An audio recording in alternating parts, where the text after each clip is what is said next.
Sada ću vam pokazati način na koji se kalemi dunja. Ovdje imam jednu podlogu dunje. Inače, za kalemljenje dunje možemo koristiti dunju MA, dunju BA29 i neke druge generativne ili vegetativne podloge dunje.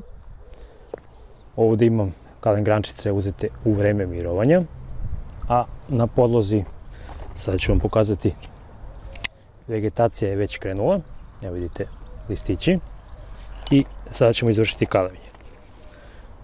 Evo, izaberem neku grančicu koja meni odgovara i izvršit ću kalemljenje na prosto spajanje. Sada ću pripremiti grančicu, onda ću vam pokazati kako to izgleda.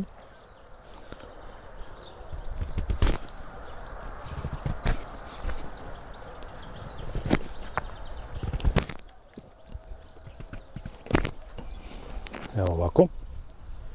I sada je potrebno uraditi na podlozi isti jedan takav rez.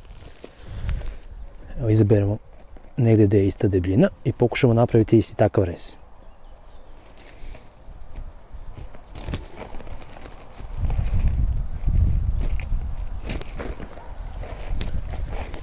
I sada izmjerimo dužinu reza i napravimo rez. To je to. Rezovi su savršeni, znači jednostavno i odgovaraju jedan drugome, i prikratimo kalem grančicu na 2 pubuljka.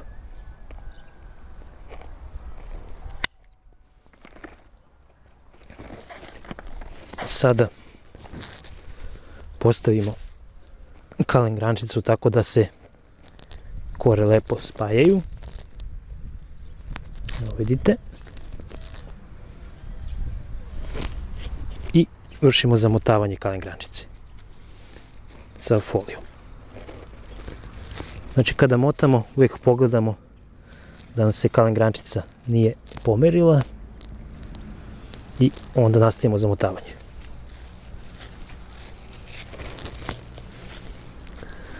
Ovo je jedna krupna sorta dunje koju sam kalemio na podlogu sitne dunje. I evo sada to je lepo stegnuto, i ono što ja radim često jeste da dodam još jedan sloj belog najlona preko i sve lepo steže. Znači, najbitnije je da je kontakt između plemke i podloge čvrst, znači dobro stegnut.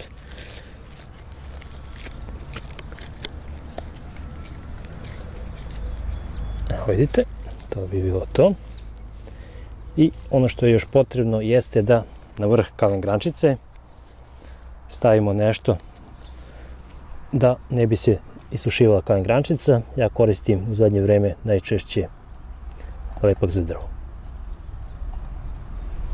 I evo, ovako izgleda jedan kalem dunje na podlozi dunje. Pozdrav!